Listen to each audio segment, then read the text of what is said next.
Eu, todo seu, professor Moraes do Colégio Curso Equipe, professor de Física, dando continuidade à nossa apostila do SAI, aquela em que nós estamos vendo na frente C, a parte de eletricidade. Nós estamos na página 382, um instantinho para você dar uma olhadinha, seguir por aqui, fazendo anotações da sua apostila.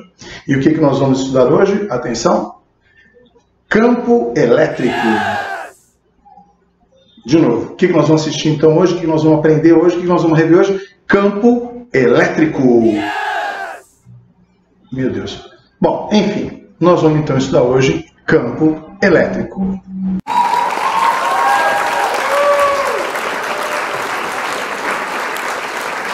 E afinal de contas, o que é campo? Né? Campo é uma grandeza assim, extremamente abstrata para muita gente, mas ele existe, ele pode ser provado, ele está no nosso dia a dia. Mas vamos à definição. A definição para a gente inicialmente é muito importante. O que é campo? Independente de ser elétrico, magnético ou gravitacional. Opa, já acabei dando uma dica para você. Bom, mas vamos lá. O campo é uma região do espaço que é influenciada pela presença de um corpo. E dependendo do tipo de corpo, né, é o corpo que define a natureza do campo. Então, por exemplo, se você tiver nesse lugar, né, nessa região, uma carga elétrica parada, você vai ter o que nós vamos estudar que a gente chama de campo elétrico. Se nessa região você tiver uma carga em movimento, você vai ter o que a gente chama de um campo magnético.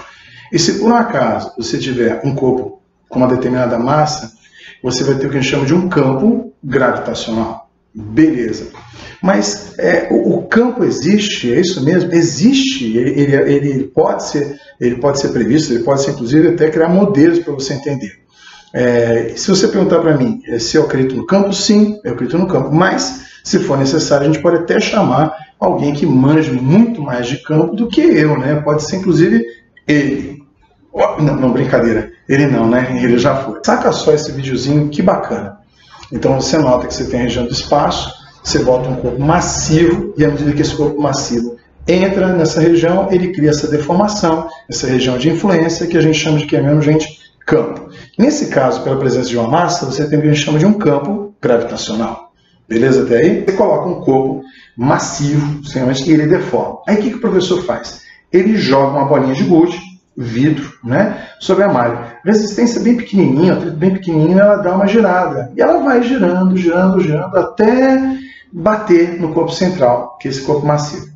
Lógico, se não tivesse atrito nenhum, ele ia continuar girando indefinidamente e seria basicamente a órbita do planeta Terra. E ele não fica contente com isso, ele pega várias bolinhas e joga, por exemplo, em sentidos diferentes. E você nota que elas jogam em sentidos diferentes, mas passa um determinado tempo, elas vão aglomerando, vão se juntando, e quantidade de movimento resolve bem isso, e você nota que todo mundo acaba girando apenas num sentido. Então, não é aleatório que a maioria dos planetas girem apenas num sentido. Você tem alguns outros, um outro planeta que gira em sentido contrário, mas a tendência natural é que todos girem no mesmo sentido. Beleza até aí? Então, resolvido. Campo é essa região do espaço deformado ou influenciado pela presença de um corpo.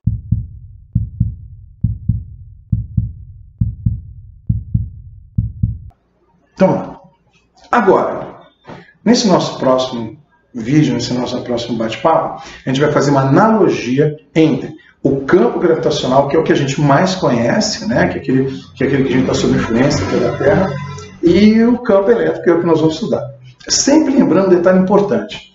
O campo existe sem a força não existe sem o campo.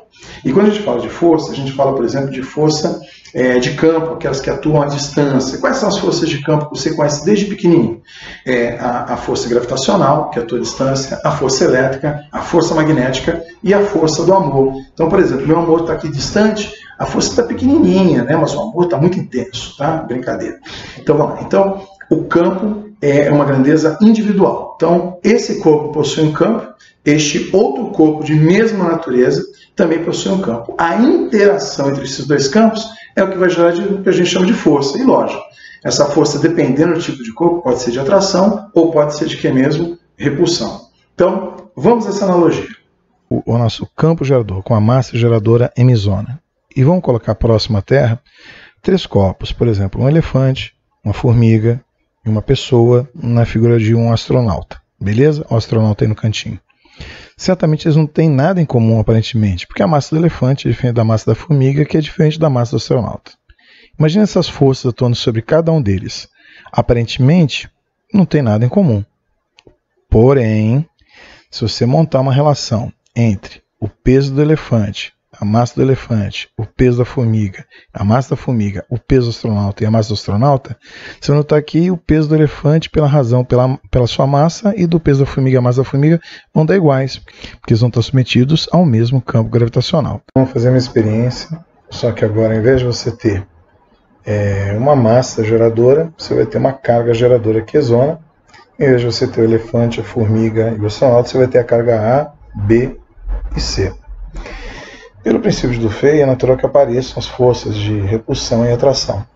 Note que se você fizer a razão entre a força A, carga A, força B e carga B, essa relação D é a mesma. Por quê? Porque A e B estão submetidos ao mesmo campo elétrico, já C não estará.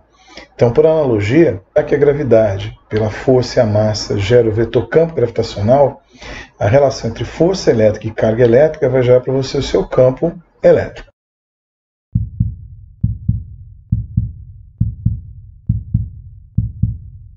Então, neste item, é importante que a gente entenda o que a gente precisa aplicar. Para que serve a orientação? Né? Orientação, o nome está dizendo, você precisa se orientar, precisa saber de onde você veio, para onde você vai. E essa ideia da orientação, ela nos acompanha desde sempre, a gente já se acostumou a vê-la, e o que a gente vai fazer basicamente é adaptar essa ideia da orientação, que a gente conhece do campo gravitacional, para o campo elétrico. Como assim do campo gravitacional? Então imagine o seguinte, imagine que você tem aqui nessa região o ponto A, que você tem o ponto B, o ponto C, o ponto D e o ponto E aqui.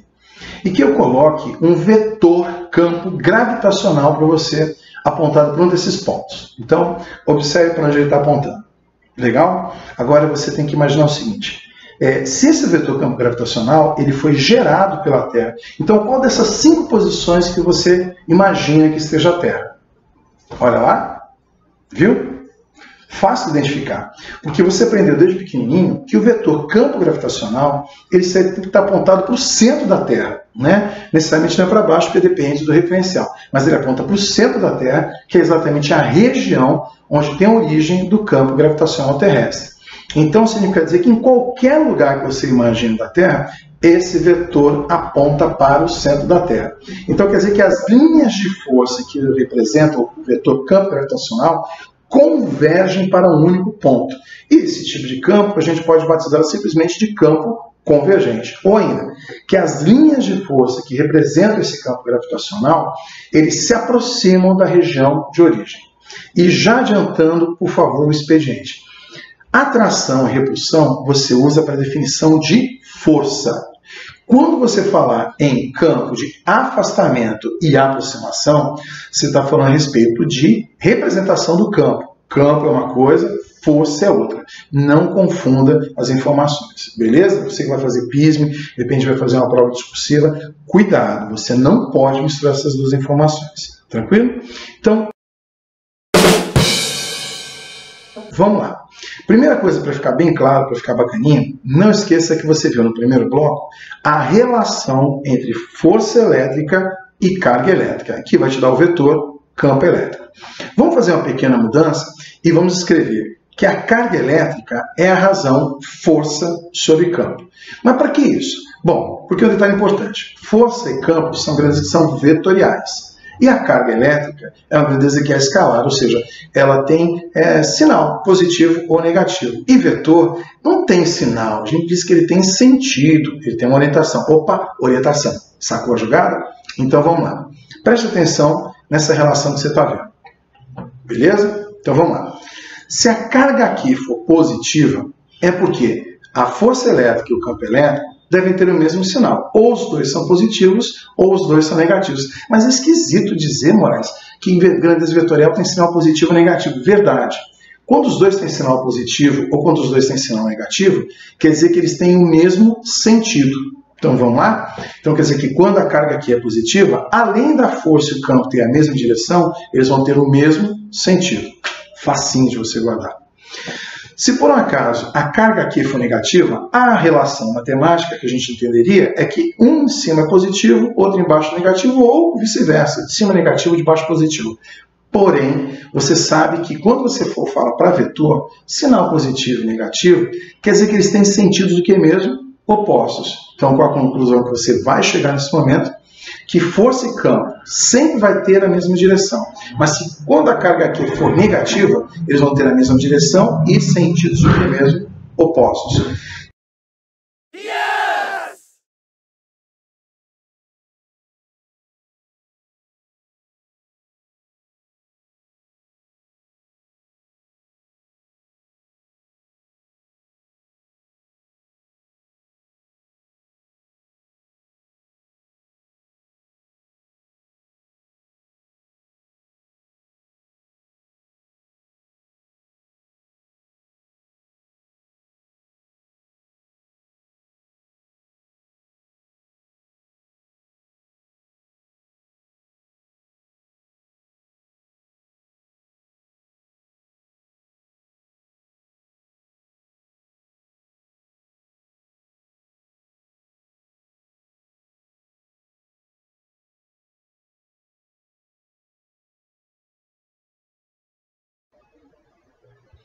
Bom, essa experiência constitui em fios metálicos ligados a uma bateria de alta tensão.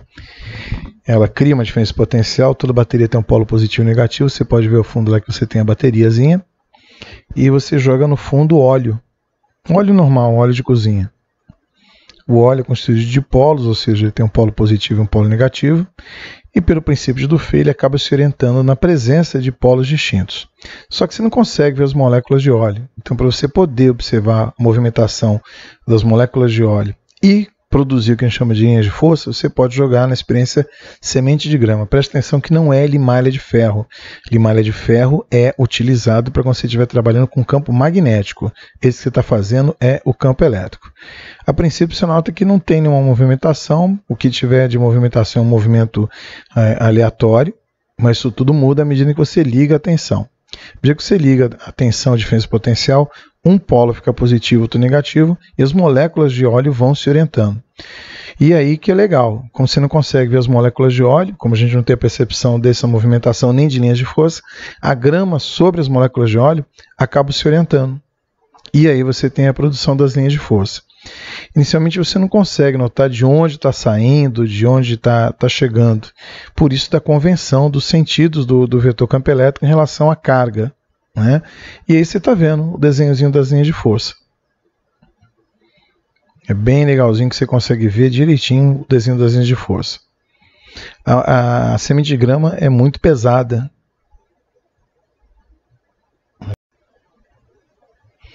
Bom, na experiência, ao invés de você colocar a grama, você pode colocar, por exemplo, sabão em pó. O sabão em pó é mais fininho e aí você vai ter uma definição melhor. Mas o mais legal dessa experiência é o que vai ser colocado de complemento nessa experiência, que vai te ajudar para responder a questão número 5 do praticando. Então, de novo, você vai até com uma definiçãozinha melhor, né, as linhas de força se organizando com uma rapidez maior, já que a grama é mais pesada, o sabão em pó é mais levinho. Então, as linhas de força estão sendo produzidas em cada polo metálico.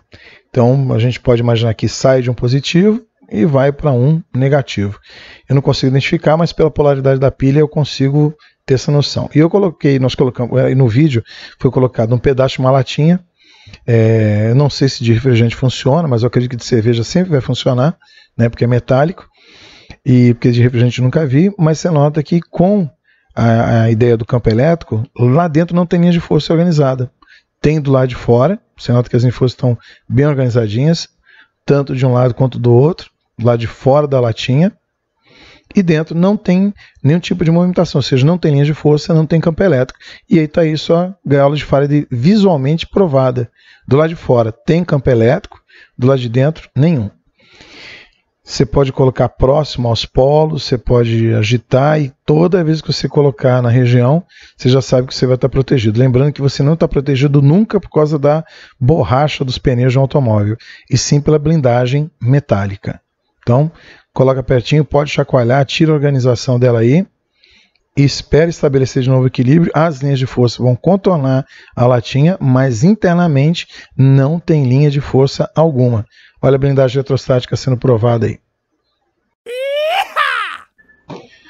Nem sempre, quando a gente estuda campo elétrico, ele é bacaninha como a gente compara com o campo gravitacional. Inclusive, a nossa demonstração foi imaginando que o campo gravitacional da Terra fosse sempre constante a qualquer distância. E isso não acontece. A gente sabe que o campo gravitacional varia com a distância. E nesse caso, o campo elétrico também vai variar com a distância. Bom, então, olha para a expressão que está indicado para você. Está indicando o que para você? Que a força elétrica é dada pela lei de Coulomb que você conhece, como K, Qzão, Qzinho sobre D ao quadrado. Normalmente a gente chama de Q1 e Q2, mas para essa demonstração é interessante que a gente chame de Qzão e Qzinho para você identificar que o Qzão é a tal da carga geradora, é aquela que vai gerar o campo elétrico, Qzinho é aquela carga que você utilizou de prova, é o elefante, a formiga, é o astronauta que a gente testou. E embaixo, você nota que você tem, embaixo eu acho que do lado talvez, não me lembro direito. Bom, mas enfim. E da outra forma que você tem da força, é aquela força que foi dada por Q vezes E, onde o E admitido é constante. O que nós vamos fazer é igualar as duas expressões. E você nota que o Qzinho sumiu. Cara, como é que o Qzinho sumiu? Ah, Marais, foi igualdade matemática, tinha Qzinho do lado, Qzinho para o outro. Isso mesmo, mas você tem que ter amor no seu coração, não pode ser uma pessoa fria desse jeito. Você tem que perguntar, quando eu cortei o Qzinho, qual foi a conclusão que eu cheguei? Que a intensidade do campo elétrico não depende da carga de prova que você coloca. Exemplo, o campo gravitacional da Terra ele é constante em uma região próxima à superfície e não depende da minha presença. Ou seja, nesse ponto, se eu tiver um corpo ou se eu tiver um ponto, esse corpo vai ter peso e vai ter campo. Esse pontinho só tem campo gravitacional.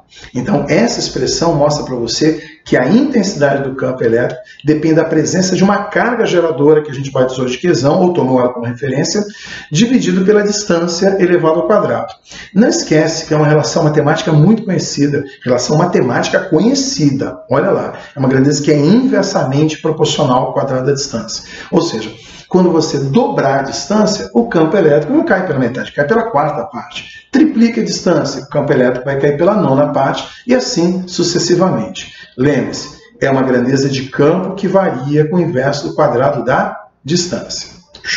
Para terminar, muito obrigado a todos e, como diria o grande, maravilhoso ícone de todo mundo que é nerd, Excelsior. Você que não sabe, procure quem é que falava Excelsior, que você vai ganhar uma balinha assim que a gente voltar da quarentena.